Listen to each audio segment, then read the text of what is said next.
Hello friends, নিকিস Bengali ব্লগে সকলকে স্বাগত জানাই। আজ তোমাদের সাথে যে রেসিপিটা শেয়ার করব সেটা হচ্ছে চিড়ের পোলাও। এটি খুব জনপ্রিয় একটা রেসিপি। এটি খুব অল্প সময়ের মধ্যে বানিয়ে নিতে পারেন।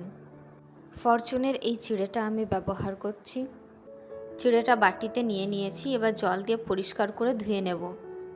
ফরচুনের এই চিড়েটাতে খুব সুন্দর পোলাও হয়।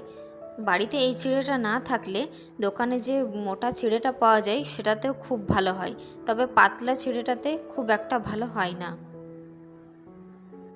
কড়াইয়ে আমি সাদা তেল দিয়ে দিচ্ছি।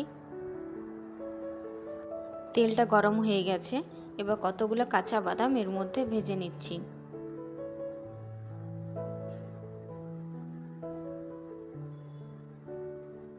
বাদামগুলো তুলে নিয়েছি, এবার কতগুলো পেঁয়াজ এর মধ্যে ভেজে নেব।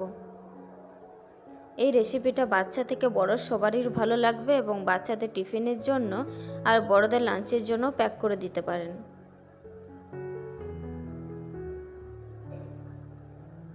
কতগুলো কারি পাতা দিয়ে দিচ্ছি,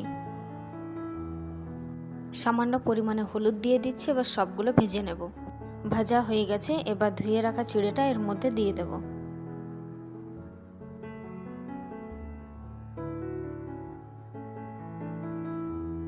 ছোট চামচের 2 চামচ চিনি দিয়ে দিচ্ছি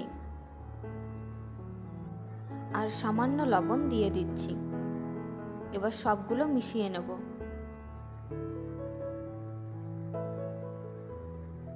এবার 1 থেকে 2 মিনিটের মতো ঢাকা দিয়ে রান্না করে নেব।